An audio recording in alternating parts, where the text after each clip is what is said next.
विग्रहगण ललिता श्री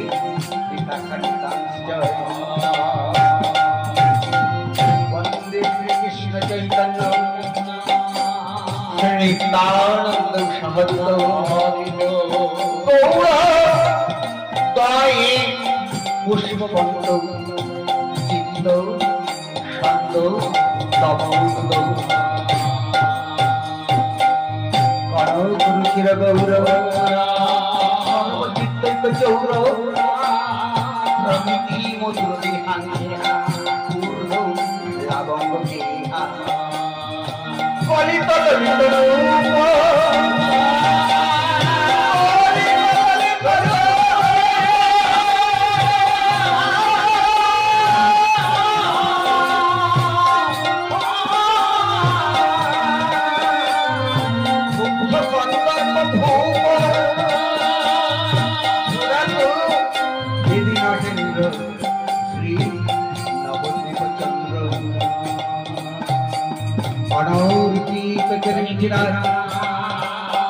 करुणावतीर्ण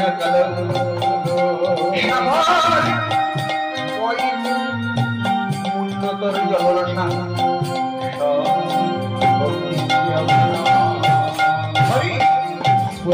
सुंदर दूती पदम्ब संदीप्त सदा हृदय स्पंदनी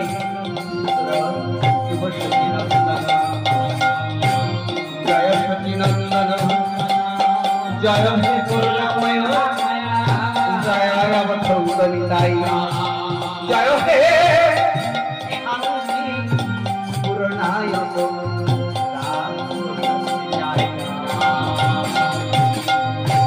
गौर गौरचंद्राय राधिका सदालय कृष्णाय कृष्ण भक्ताय तद्भक्ताय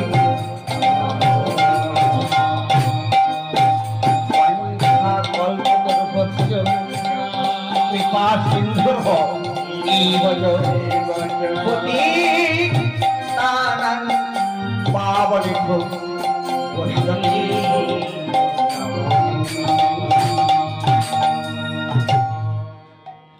আমরা এসেছি আজকে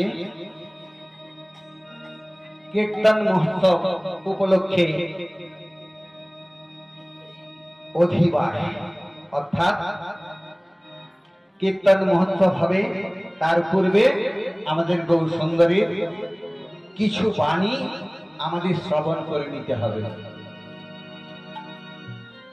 তাহলে গৌর সুন্দরীর জন্য একটু সবাইকে উচ্চস্বরে বলতে হবে কি নিতাই গৌরী প্রেমানন্দে হরি হরি বল। গৌর সুন্দর এই কলির জীবের জন্য এমন উপায় বের করলেন যার দ্বারা কলির জীব সহজে মুক্তি পেতে পারে। তাই তো কি ভক্তবৃন্দ কলির জীব সহজে মুক্তি পাবে তার জন্য প্রভু জন্মগ্রহণ করলেন এই কলির জীবের উদ্ধারের জন্য। বেশ জীব উদ্ধার পাবে। আমাদের এই দেহটা কি এই দেহটা কি চরিতামৃতে লেখা রয়েছে অনিত্যানি শরীরানি বিভব নৈব শাশ্বত মৃত্যু সন্নিহিত মুক্তি কর্তব্য ধর্ম সঞ্চয়। নিতাই গৌরী প্রেমানন্দে হরি হরি বল। অনিত্যানি শরীরানি এ দেহ অনিত্য, এ দেহ নিত্য নয়, চিরদিন এ দেহ কারো থাকবে না। অনিত্য দেহ, অনিত্যানি শরীরানি, বিভব নৈব শাশ্বত। চিরদিনের জন্য এই দেহ এই পৃথিবীর বুকে থাকতে আসে না। মৃত্যু সন্নিহিত, আমাদের মৃত্যু হবেই, কিন্তু মুক্তি মুক্তি লাভ করতে হবে আমাদের প্রত্যেককেই। আমরা যাই করি না কেন আমাদের মুক্তি পেতে হবে। মুক্তির জন্য কি দরকার? মুক্তির জন্য দরকার ধর্ম সঞ্চয়। ধর্ম যার দ্বারা এ আত্মা এ মুক্তি পায়। দেহটা কিছু দিনের জন্য এই পৃথিবীতে আসে, মায়ার সংসারে ভেসে যায়। স্ত্রী পুত্র কন্যা সংসার পরিজন বৃহৎ বৃহৎ বাড়ি গাড়ি ইত্যাদি নিয়েই আমরা বেঁচে থাকি। আত্মা আত্মা কি নিয়ে থাকে? আত্মাটা নিয়ে থাকে এই ধর্ম, অর্থাৎ হরি কথা নিয়েই থাকে। গোবিন্দের কথা ছাড়া আত্মার কিছুই ভালোবাসে না। আর আত্মা এই পৃথিবীর বুকে আছে, এ কিছুই অনুভব করে না, কেবল এ দেহটা অনুভব করে। কি এ দেহ কি অনুভব করে বলতে পারবেন? বলুন, দেহটা কি অনুভব করে? দেহটা অনুভব করে লজ্জা, ঘৃণা, ভয়, নিন্দা ইত্যাদি যা কিছু ভালো মন্দ যা কিছু এ দেহটাই অনুভব করে। কিন্তু আত্মা নিলিপ্ত, সে লুপ্ত হয় না, সে থেকে যায়। যতক্ষণ না গোবিন্দের পাদ পদ্মে আমরা স্মরণ নিচ্ছি ততক্ষণ সেই আত্মা এই পৃথিবীর বুকে বিভিন্ন রূপে অবস্থান করে থাকে।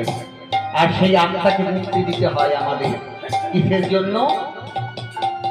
গোবিন্দের চরণে শরণ নেওয়ার জন্য আত্মাকে মুক্তি দিতে হয়। বিভিন্ন রূপে আমরা আসি। আমাদের ধর্ম কোটা বলতে পারবেন? আমাদের ধর্ম কোটা আপনারা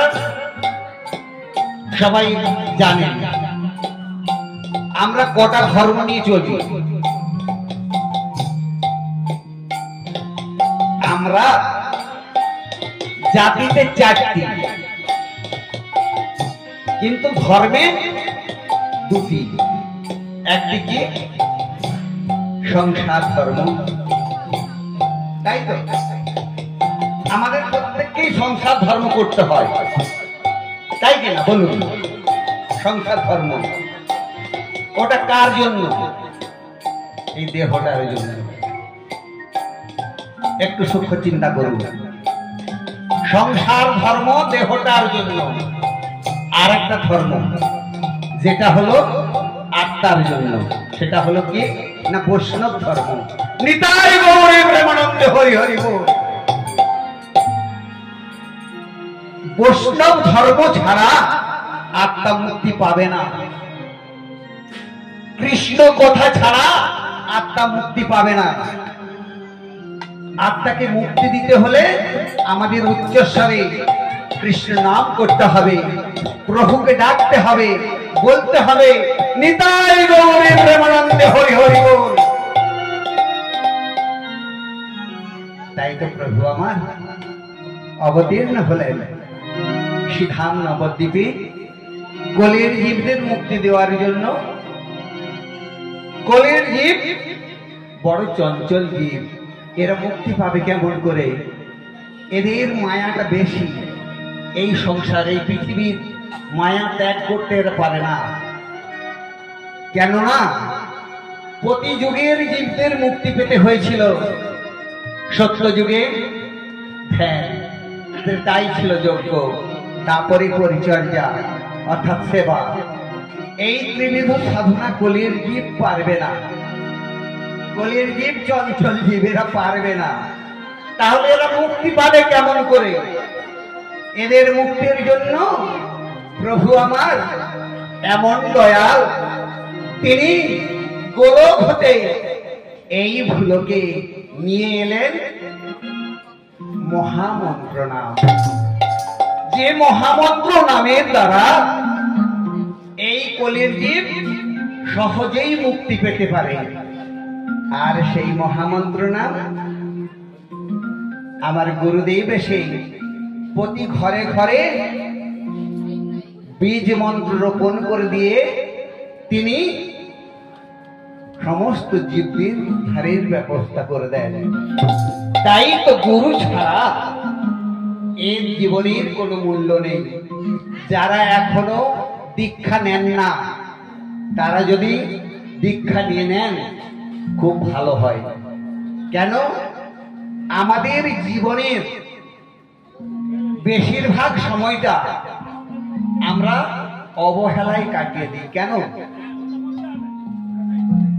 বিদ্যাপতি বলেছেন, বিদ্যাপতির নাম শুনেছেন আপনারা? শুনেছেন? বিদ্যাপতি, চণ্ডীদাস, বড়চণ্ডীদাস, গোবিন্দ দাস, জয়দেব, এদের নাম শুনেছেন? এখনের সমাজ এমনই, যারা কীর্তন রচনা করেছিলেন তাদের নাম আর কেউ জানে না। ওই বিদ্যাপতি, যে বিদ্যাপতি তিনি বলেছিলেন আধ জনম হামো নিদে গোয়াইনু, জরা শিশু কত কাল গেলা, পৌর যৌবনে কামিনী কাঞ্চনী, হরি হাম ভজব কোন বেলা। নিতাই গৌরে প্রেমানন্দে হরি হরি বল। একটু কথাটা কম বলুন, বেশিক্ষণ বকবো না। আমি যটা কথা বলবো আপনাদের ভালোর জন্যই বলবো। তাহলে বিদ্যাপতি কি বলেছে? আধ জনম হামো নিদে গোয়াইনু। আপনি হিসাব করে দেখেছেন জীবনের অর্ধেকটা দিন আমরা ঘুমিয়ে যে কাটিয়ে দেই? আমি যদি বেঁচে থাকি 60 বছর, 30 বছর আমি ঘুমাই, ঠিক কিনা? অর্ধেকটা সময় আমরা ঘুমিয়েই পড়ি। আধ জনম হামো নিদে গোয়াইনু, জরা শিশু কতকাল গেলা। রোগ ব্যাধি তো প্রত্যেকেরই হয়, হয় না? শিশুকালে কি কথা বলতে পারে? পারে না। তাহলে গোবিন্দকে কখন ডাকে? ডাকতে পারে? মিনিমাম 10টা বছর ছেড়ে দিন ওখানে। তাহলে 10 আর 30, 40, আগে 40 চলে গেল, গোবিন্দকে ডাকা হলো না। তাহলে জরা শিশু কতকাল গেলা, পৌর যৌবনী। আমাদের যখন যৌবন কাল এলো তখন কামিনী কাঞ্চনে অর্থাৎ সংসার ধর্ম পালন করতে আমরা ব্যস্ত। স্ত্রী, পুত্র, কন্যা, বৃদ্ধ পিতা মাতাকে পালন করতে হবে আমাদের কর্তব্য। তাই সেখানেও আমাদের বেশ কিছুটা সময় কেটে গেল। আর বৃদ্ধকালে কর্তব্যবদ্ধ আমাদের দেহটা সে আর ডাকতে পারে না। এমনি করে হিসাব করে দেখুন, যদি কেউ গোবিন্দের নাম সদা সর্বদা করে থাকে তার হিসাবে পাওয়া যাবে 2টা বছর থেকে 3টা বছর, ওর বেশি পাওয়া যাবে একটা জন্মে। তাহলে কদিন? 2 থেকে 3টি বছর একটা জন্মে আমরা গোবিন্দের নাম করতে পারবো। তাই তো আমার কথা নয়, এটা হচ্ছে বিদ্যাপতি, পদকর্তা বিদ্যাপতির কথা। তাই আমরা যদি একটা জন্মে মাত্র 2টা বছর সময় পাই গোবিন্দের কথা বলতে, তাহলে আমরা কি মুক্তি পেতে পারি? বলুন, মুক্তি পেতে পারি? এত সহজে মুক্তি হবে না। তাই ধার্য করা হয়েছে 4 লক্ষ বার মনুষ্য জন্মে মুক্তি পাওয়ার জন্য। 84 লক্ষের মধ্যে 4 লক্ষ বার